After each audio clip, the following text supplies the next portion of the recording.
নমস্কার, hello student, welcome to my YouTube channel AB sociology classes. তো student, গতদিন তোমরা দেখেছো কুচবিহার পঞ্চানন বিশ্ববিদ্যালয়ের আন্ডারে কলেজ লেভেলের বিএ ফার্স্ট সেমিস্টারের মেজর ওয়ানের sociology syllabus introduction to sociology নিয়ে আমরা আলোচনা করেছি। তো আজকে আমরা আলোচনা করব ফার্স্ট সেমিস্টারের মাইনর ওয়ানের সোশিওলজি সিলেবাস নিয়ে, অর্থাৎ ইন্ট্রোডাকশন টু সোশিওলজি।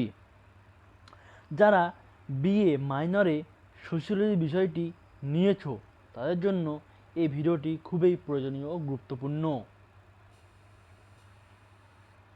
হয়তো অনেকেই আছো যে আগে কখনো বা আগে কোনো দিন সোশিওলজি বা সমাজবিজ্ঞানের কথা শুনোনি, বা শুনলেও কি জানো না বা ধারণাও নেই।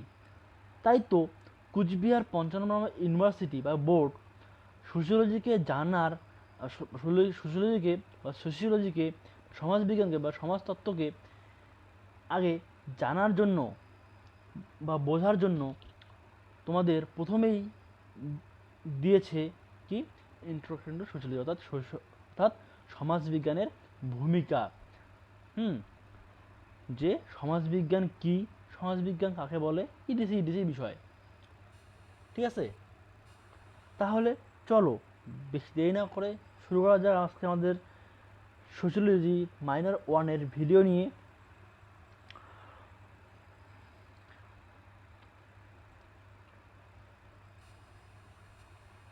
আমাদের টপিক মাইনর ফার্স্ট সেমিস্টারের মাইনর ওয়ান, অর্থাৎ ইন্ট্রোডাকশন টু সোশিওলজি। মাইনর ওয়ানের মাইনর ওয়ান এবং মেজর ওয়ান এর সিলেবাস কয়েক অনেক অনেকাংশেই একই, প্রায় দেখতে গেলে প্রায় একই। শুধু কিছু কিছু ক্ষেত্রে কিছু চেঞ্জ বা ইউনিভার্সিটি বোর্ড বাদ দিয়েছে, কিছু কনসেপ্ট, কিছু টপিক বা সাব টপিক বাদ দিয়েছে। বলতে গেলে মেজর ওয়ান এবং মাইনর ওয়ান অনেকটাই একই, শুধুমাত্র কিছু কিছু কনসেপ্ট বা টপিক বাদ দিয়েছে কুচবিহার সিবিপিবিইউ বোর্ড, অর্থাৎ কুচবিহার পঞ্চানন বর্মা ইউনিভার্সিটি বোর্ড। তাহলে চলো দেখি এই সিলেবাসে কি কি রয়েছে, তারপর দেখব কি কি পড়তে হবে আমাদের, তারপর জানতে হবে এবং আগামী দিনে কি। তো সিলেবাসকে জানতে গেলে প্রথমে আমাদের জানতে হবে কি কোশ্চেন প্যাটার্ন। কোশ্চেন প্যাটার্ন আমাদের কি রয়েছে এবং কোর্স টাইটেল কি রয়েছে, কোর্স টাইপস কি রয়েছে এবং মার্কস কি রয়েছে। প্রথমেই কোর্স টাইটেল কি রয়েছে, introduction to sociology. Course type কি রয়েছে, মাইনর ওয়ান। মার্কস 75, অর্থাৎ কত মধ্যে পরীক্ষা হবে, 75 পরীক্ষা হবে। তো কোশ্চেন প্যাটার্ন কী আছে জানি এখন। তো তোমাদের 10 নম্বরের থাকবে 3টা, 6 নম্বরের থাকবে 5টা এবং 3 নম্বরের থাকবে 5টা, অর্থাৎ 330, 5 6 30 এবং 3 5 15, অর্থাৎ 30 30 60 আর 15 75। অর্থাৎ তোমাদের 10 নম্বরের কোশ্চেন থাকবে 6টা, লিখতে হবে 3টা। 6 নম্বরের কোশ্চেন থাকবে 10টা, লিখতে হবে 5টা। 3 নম্বরের কোশ্চেন থাকবে 10টা, লিখতে হবে 5টা। এই হলো তোমাদের কোশ্চেন প্যাটার্ন। 30 ইন্টু 30 ইন্টু 15, অর্থাৎ 75। ঠিক আছে, কিছু বুঝতে অসুবিধা হলে অবশ্যই আমার কমেন্ট বক্সে কমেন্ট করে জানাবে। তাহলে চলো এবার সিলেবাসে আসা যাক।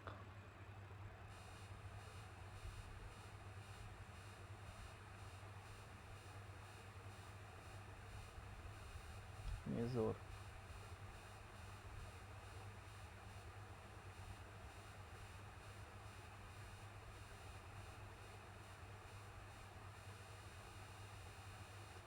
তো চলো চলো শুরু করছি।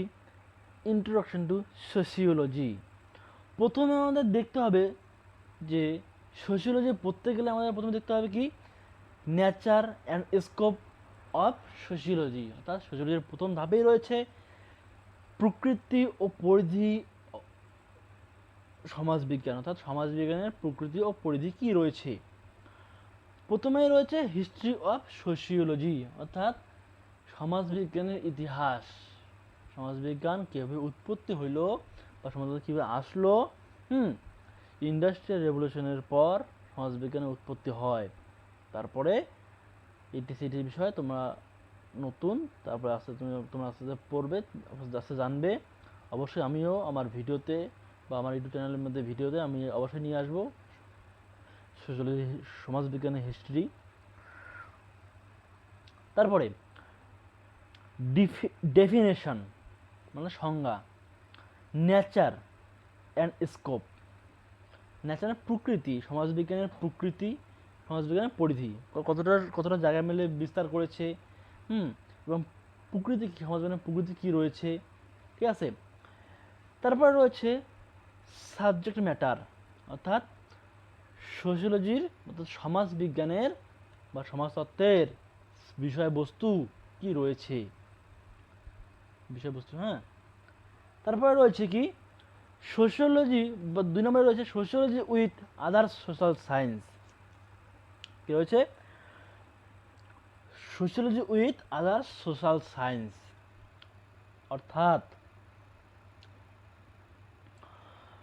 অন্যান্য সামাজিক বিজ্ঞানের সাথে সমাজবিজ্ঞানের সম্পর্ক কি রয়েছে।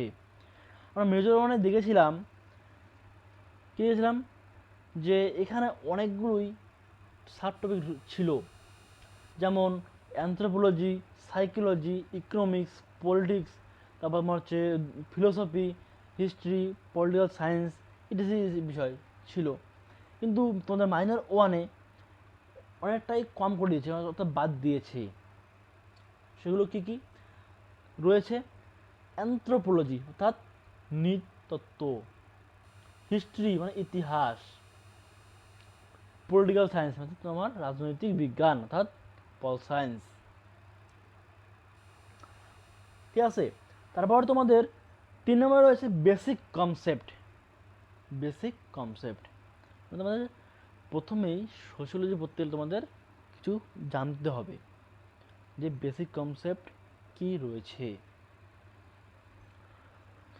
তো প্রথমেই রয়েছে সোসাইটি। সমাজ পড়তে গেলে অবশ্যই অর্থাৎ সমাজবিজ্ঞান পড়তে গেলে অবশ্যই সোসাইটি পড়তেই হবে। তো সোসাইটি কাকে বলে, বা সোসাইটির ডেফিনেশন, সোসাইটির বৈশিষ্ট্য, সোসাইটির ধরন, কত ধরনের এর সোসাইটি আমাদের সমাজবিজ্ঞানে রয়েছে, এসব আমাদের জানতে হবে। তারপর কি রয়েছে সোশ্যাল স্ট্যাটাস, অর্থাৎ সামাজিক মর্যাদা। সামাজিক মর্যাদা যেমন সমাজে একজনের একের মতো মর্যাদা রয়েছে বা সম্মান রয়েছে, সেরকম একটা বিষয়। তারপর রয়েছে কি সোশ্যাল অর্গানাইজেশন, সামাজিক প্রতিষ্ঠান, যেমন নানা ধরনের শিক্ষামূলক প্রতিষ্ঠান হয়, সেবামূলক প্রতিষ্ঠান হয়, সেরকমই অর্গানাইজেশন, এনজিও যাকে বলা হয় আর কি। তারপরে প্রতিষ্ঠান কি ইনস্টিটিউশন মানে তোমার হচ্ছে প্রতিষ্ঠান, যেমন স্কুল, কলেজ, বিদ্যালয়, বিশ্ববিদ্যালয়, তারপরে তোমার হচ্ছে নানা ধরনের ক্লাব, এসব, ঠিক আছে। তারপর হচ্ছে অ্যাসোসিয়েশন, সংঘ বা সমিতি, মানে সংঘ বা সমিতি। তারপর তোমার হচ্ছে ফ্লোক অ্যান্ড মোর, লোকাচার, লোকনীতি, এরকম মানে লোকাচার মানে সমাজে অনেক ধরনের গ্রাম বাংলা দেখা যায়, লোকচার দেখা যায়। যেমন সাপে কাটলে ওঝার কাছে যায়, ঠিক আছে, সেরকম বিষয়ে মানে মানে কি কুসংস্কার বলা হয়, ঠিক আছে। ওঝার কাছে গেলে নাকি সাপ দংশন, মানে সাপ এসে আবার বিষ তুলে নিয়ে যায়, সেরকম কোনো বিষয়। তো এটা তো লোকাচার। তো এটা হচ্ছে লোকাচার এবং লোকনীতি। মোর গ্রুপস, দল, ঠিক আছে। আমরা রয়েছে কালচার, সংস্কৃতি। সমাজে বেঁচে থাকতে গেলে কালচারের বা সংস্কৃতির সাথে যুক্ত হতেই হবে, থাকতেই হবে। তুমি না চাইলেও সংস্কৃতিতে যুক্ত হতেই হবে। জীবনে বেঁচে থাকতে গেলে প্রতিটা পদক্ষেপেই কালচার বা সংস্কৃতির প্রয়োজন রয়েছে। তারপরে রয়েছে কি সোশ্যালাইজেশন, অর্থাৎ সামাজিকীকরণ। সামাজিকীকরণের সংজ্ঞা কি তোমাদের পড়তে হবে, সামাজিকীকরণের বৈশিষ্ট্য কি তোমাদের পড়তে হবে, ঠিক আছে। তারপরে 4 নম্বরে রয়েছে সোশ্যাল কন্ট্রোল। আমরা মেজর ওয়ানে দেখেছিলাম সোশ্যাল কন্ট্রোলের অনেক কিছু দেখেছিলাম। কি দেখেছিলাম? ক্রাইম কি, ডেভিয়েন্স কি দেখেছিলাম। এখানে শুধু দেওয়া হয়েছে কি ছোট করে দিয়েছে কি সোশ্যাল কন্ট্রোল, অর্থাৎ সামাজিক নিয়ন্ত্রণ। আমাদের কি নিয়ন্ত্রণ করে? অবশ্যই পুলিশ প্রশাসন, সরকার, গভর্নমেন্ট নিয়ন্ত্রণ করে। সেরকমই সমাজেরও নিয়ন্ত্রণ করার মতো কিছু পদ্ধতি রয়েছে, সেটা জানতে হবে। সোশ্যাল কন্ট্রোল এর মিনিং কি, সোশ্যাল কন্ট্রোলের নেচার কি, অর্থাৎ সামাজিক নিয়ন্ত্রণের প্রকৃতি কি, পারপাস মানে উদ্দেশ্য, সামাজিক নিয়ন্ত্রণের উদ্দেশ্য কি, কি উদ্দেশ্যে সামাজিক নিয়ন্ত্রণ হয়ে থাকে, এবং এজেন্সিস মানে তোমার হচ্ছে কি সংস্থা, সামাজিক নিয়ন্ত্রণ করার জন্য কোন কোন সংস্থা রয়েছে সব দেখতে হবে। তারপর রয়েছে কি সোশ্যাল চেঞ্জ, অর্থাৎ কি সোশ্যাল চেঞ্জ অর্থাৎ সামাজিক পরিবর্তন। সামাজিক পরিবর্তন প্রথমেই যেমন জানতে হবে সামাজিক পরিবর্তনের মিনিং কি আছে, অর্থাৎ অর্থ কি হয়েছে। তারপরে জানতে হবে সামাজিক নিয়ন্ত্রণের সামাজিক পরিবর্তনের কি সংজ্ঞা কি রয়েছে জানতে হবে। তারপর রয়েছে কি ফ্যাক্টরস অফ সোশ্যাল চেঞ্জ, অর্থাৎ ফ্যাক্টর মানে কারণ, অফ সোশ্যাল চেঞ্জ অর্থাৎ সামাজিক পরিবর্তনের কারণ কি রয়েছে, সমাজে পরিবর্তন হয়, কেন পরিবর্তন হয়, সব কারণ জানতে হবে আমাদের। তারপর রয়েছে কি কালচারাল ল্যাক। আমাদের সংস্কৃতিতে অনেক কালচারাল ল্যাক ঘটে। তোমরা যেহেতু নতুন সে তোমরা অবশ্যই তোমরা পড়তে অবশ্যই জানবে যে কালচারাল ল্যাক কী, সামাজিক ব্যবধান কি, ঠিক আছে, অবশ্যই জানবে।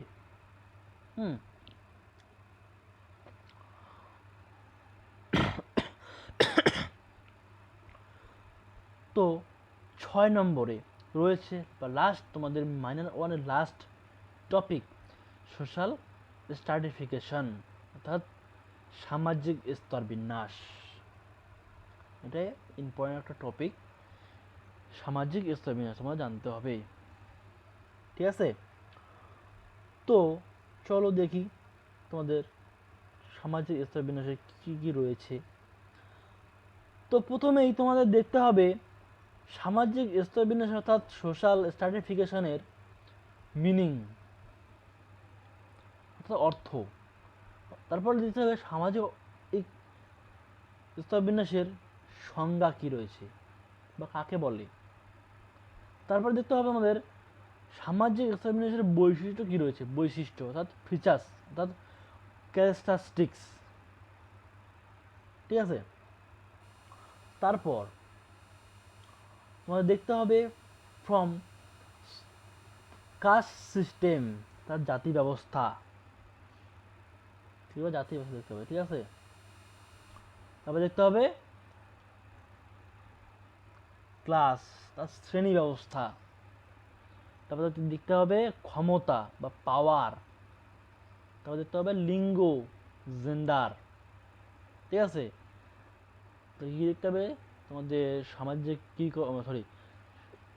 সামাজিক স্তরের ক্ষেত্রে জাতি ব্যবস্থা দেখতে হবে, ক্লাস দেখতে হবে, পাওয়ার দেখতে হবে, তারপরে জেন্ডার দেখতে হবে। এবং লাস্টলি তোমাদের আরেকটা সাব টপিক তোমাদের রয়েছে কি, সোশ্যাল মোবিলিটি, অর্থাৎ এর বাংলা মানে হচ্ছে সামাজিক সচেতনতা। সামাজিক সচেতনতা কাকে বলে? সামাজিক সচেতনতার বৈশিষ্ট্য কি রয়েছে? সামাজিক সচেতনতার বা সোশ্যাল মোবিলিটির টাইপস কি রয়েছে?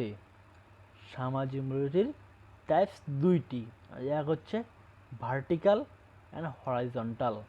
ঠিক আছে, তো এই হচ্ছে তোমাদের ফার্স্ট সেমিস্টারের মাইনর ওয়ানের sociology syllabus, introduction to sociology.